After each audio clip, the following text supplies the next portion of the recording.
안녕하세요. 말씀을 품고 말씀을 살아내는 바이블 1189 254번째 날, 오늘은 사무엘상 8장입니다. 지난주 7장에서 이스라엘 백성들이 미스바에 모여 회개했던 장면, 그리고 블레셋과의 전쟁에서 승리를 거두고 에벤에셀, 여기까지 우리를 도우셨다는 그 승리의 기념비를 세우는 이야기를 살펴봤는데요. 8장은 그때로부터 시간이 많이 지난 후의 이야기입니다. 먼저 1절부터 9절까지는 왕을 구하는 이스라엘의 모습인데요. 말씀드린 대로 8장은 7장의 승리로부터 시간이 많이 지났다는 걸 우리에게 보여주면서 시작합니다. 1절을 보세요. 사무엘이 늙음에 그의 아들들을 이스라엘 사사로 삼으니. 평생을 이스라엘을 위해 헌신했던 사무엘도 세월을 이길 수는 없었습니다. 그런데 안타까운 건 사무엘의 두 아들이 아버지를 본받지 않고 엉뚱한 길로 갔다는 거예요. 3절을 보세요. 그의 아들들이 자기 아버지의 행위를 따르지 아니하고 이익을 따라 뇌물을 받고 판결을 굽게 하니라. 사사라는 직분을 이용해서 부당한 이익을 챙기고 재판을 돈벌이 수단으로 전락시켰다는 겁니다. 백성들이 볼 때는 불안하지 않았겠어요? 사무엘이 죽고 난 뒤에 저 아들들에게 민족의 운명을 맡겨야 한다는 게 두려웠을 겁니다. 그래서 이스라엘의 장로들이 사무엘을 찾아와서 폭탄 선언을 하는 거예요. 5절을 보세요. 그에게 이르되 보소서, 당신은 늙고 당신의 아들들은 당신의 행위를 따르지 아니하니 모든 나라와 같이 우리에게 왕을 세워 우리를 다스리게 하소서 한지라. 백성들 편에서 보기엔 합리적이고 정당한 요구처럼 보이지만 또 사무엘 편에서 보면 평생의 사역이 부정당하는 것 같아서 마음이 상하고 불편했을 거예요.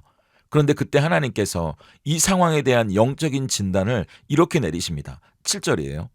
여호와께서 사무엘에게 이르시되 백성이 내게 한 말을 다 들으라. 이는 그들이 너를 버림이 아니요 나를 버려 자기들의 왕이 되지 못하게 함이니라.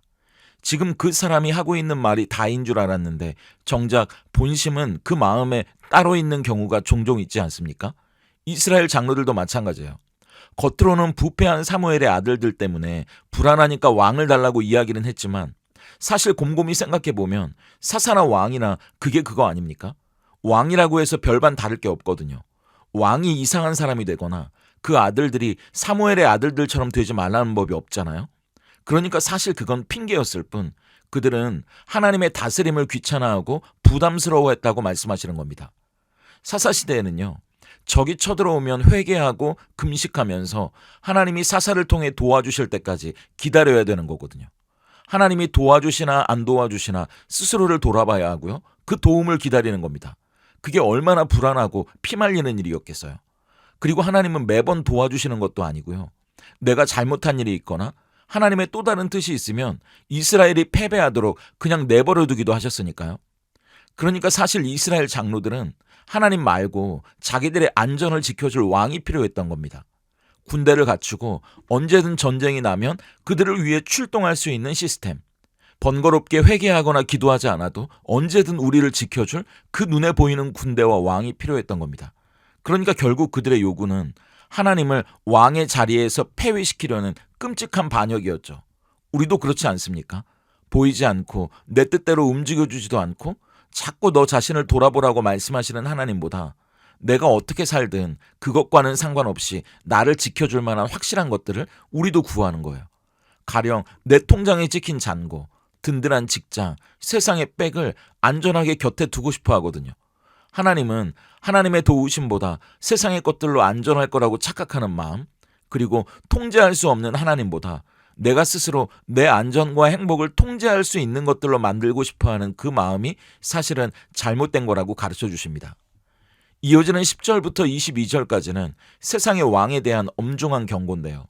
하나님의 명령에 따라 사무엘은 백성들에게 원하는 대로 왕을 세워주겠다고 이야기합니다. 하지만 왕이라는 존재가 백성들에게 어떤 존재가 될지를 상세하게 설명해줘요.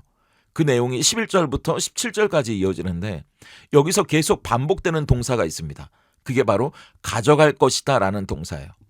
빼앗아 갈 거라는 동사입니다.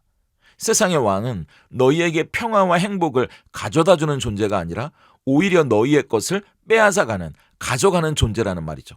그래서 너희의 아들들을 가져다가 자기의 병거를 몰게 하고 무기를 만들게 할 거라고, 너희의 딸들을 가져다가 자기를 위해 향료를 만들게 하고 요리하게 할 거라고, 너희의 밭과 포도원과 감람원에서 제일 좋은 것을 가져다가 자기 신하들에게 줄 거라고. 너희 곡식과 양떼의 11조를 거두어 가져다가 자기의 관리들에게 줄 거라고 반복해서 이야기합니다. 그렇게 빼앗아 가고 가져가다가 17절에 이 모든 결론이 뭔지 이렇게 이야기하세요. 너희의 양떼의 10분의 1을 거두어 가리니 너희가 그의 종이 될 것이라. 세상의 왕은 너희를 지켜주는 것처럼 이야기하겠지만 결국 너희의 가장 소중한 시간, 재산, 자녀들을 빼앗아 가고 너희를 마침내 노예로 전락시킬 거라는 하나님의 무서운 경고예요. 그런데 더 무서운 경고는 18절입니다. 그날에 너희는 너희가 택한 왕으로 말미암아 부르짖되 그날에 여호와께서 너희에게 응답하지 아니하시리라 하니, 그때 가서 하나님께 도와달라고 해도 하나님은 응답하지 않겠다고 말씀하시는 거예요. 이 정도 경고를 들었으면 취소할 법도 한데 19절과 20절 백성들의 반응을 보세요. 백성이 사무엘의 말 듣기를 거절하여 이르되 아니로소이다. 우리도 우리 왕이 있어야 하리니 우리도 다른 나라들 같이 되어 우리의 왕이 우리를 다스리며 우리 앞에 나가서 우리의 싸움을 싸워야 할 것이니이다 하는지라.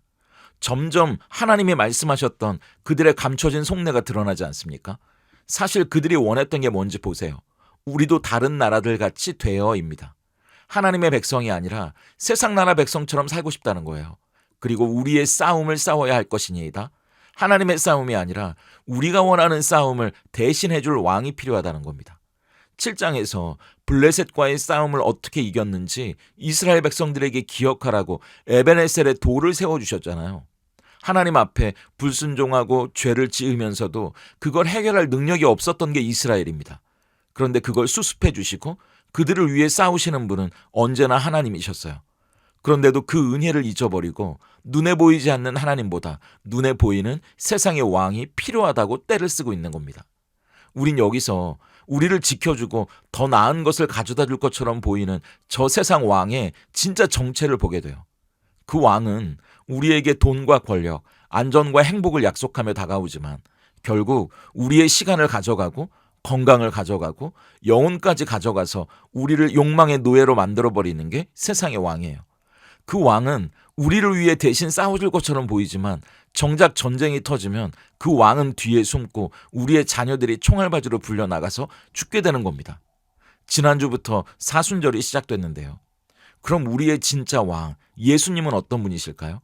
세상의 왕은 백성의 가장 좋은 것을 빼앗아가지만 우리의 왕 예수님은 당신의 가장 좋은 것, 그분의 생명과 피를 우리에게 내어주세요. 세상의 왕은 백성을 종으로 삼지만 예수님은 친히 종의 형체를 입으시고 십자가에 죽기까지 복종하셔서 우리를 하나님의 자녀로 삼아주십니다. 오늘 8장은 우리가 원하고 붙드는 저 세상의 왕이 아니라 우리에게 진짜 왕이 누구인지, 그리고 그 왕의 다스림 아래 살아가는 것이 얼마나 감사한 일인지 다시 한번 우리에게 보여줍니다. 그렇다면 오늘 사무엘상 8장이 던지는 질문 앞에서 우리는 어떻게 삶으로 대답할 수 있을까요? 그 질문은 하나님 대신 세워달라고 떼쓰는 나만의 왕은 무엇입니까? 예요. 이스라엘은 보이지 않는 하나님을 신뢰하기보다 남들도 다 가지고 있는 눈에 보이는 뭔가를 원했잖아요. 우리도 다른 나라들 같이 되게 해주소서라고요. 그래서 하나님께 떼를 씁니다. 하나님, 말씀도 좋고 기도도 좋지만 솔직히 돈이 최고의 왕 아닙니까? 저에게 돈이라는 왕을 세워주십시오. 십자가의 은혜 좋죠. 하지만 그것만 가지고서는 세상에서 무시당합니다. 제게도 남들이 부러워할 만한 어떤 타이틀, 힘이라는 왕을 주십시오라고요. 하지만 기억하세요. 우리가 하나님 대신 세워달라고 떼쓰는 그 왕들은요, 결국 부메랑이 돼서 폭군처럼 우리의 자유를 빼앗고 우리를 노예로 만들 겁니다. 돈을 왕으로 세우면 우린 돈의 노예가 돼요. 사람들의 인정을 왕으로 세우면 평생 사람들의 눈치를 보면서 거기에 얽매이게 될 수밖에 없습니다. 그렇다면 이제 우리의 시선을 돌려 십자가에 달리신 만왕의 왕 예수님을 바라봐야 합니다. 그분은 우리에게서 뭔가를 뺏어가기 위해 오지 않으셨어요. 예수님은 오히려 우리의 고통, 우리의 저주, 우리의 실패, 흉악한 죄를 가져가셨고요. 예수님께 있는 의로움, 평안, 진정한 기쁨, 그리고 영원한 생명을 우리에게 아낌없이 내어주신 진짜 왕이십니다. 이것보다 더 완벽하고 선하신 왕이 세상 어디에 있겠어요? 나를 착취하는 저 세상의 멍에를 벗어버리고 나를 대신해서 피 흘려 싸우신 그 위대한 왕, 그 진짜 왕의 다스리심 아래 살아가는 진짜 행복이 저와 여러분의 것이기를 간절히 소망합니다. 함께 기도하겠습니다. 우리를 위해 싸우시는 왕, 생명까지 내어주신 참된 왕이신 예수님 감사합니다. 오늘 이스라엘 백성들의 어리석은 요구를 통해 우리 마음속 깊은 곳에 숨겨진 부끄러운 민낯을 봅니다. 입술로는 하나님을 왕이라 부르면서도 보이지 않는 하나님의 다스리심을 불안해하며 내 뜻대로 통제할 수 있는 눈에 보이는 세상의 힘을 구했던 우리의 믿음 없음을 용서해 주시옵소서. 하나님보다 돈을, 사람들의 인정을, 세상의 든든한 배경을 나만의 왕으로 삼고 안심하려 했던 어리석음도 회개합니다. 나를 지켜주고 행복하게 해줄 것 같았던 세상의 왕들이 결국 내 시간과 건강과 영혼을 빼앗아가고 결국 욕망의 노예로 만든다는 하나님의 경고를 마음에 새기게 하시옵소서. 그러므로 이제는 우리에게서 빼앗아가는 헛된 세상의 왕을 버리고 우리를 위해 자신의 생명까지 내어주신 진짜 왕 예수님만을 바라보길 소망합니다. 사순절을 보내며 십자가에 달리신 만왕의 왕 예수님을 깊이 생각합니다. 우리의 고통과 실패, 흉악한 죄는 십자가로 가져가시고 주님의 의로움과 참된 평안, 영원한 생명을 우리에게 내어주신 그 크신 사랑에 감사합니다. 이제는 참된 왕 예수님의 다스림 아래 세상이 줄 수 없는 진짜 자유와 행복을 누리는 우리 모두가 되게 하시옵소서. 우리의 선하시고 영원하신 왕 예수님의 이름으로 기도드립니다. 아멘.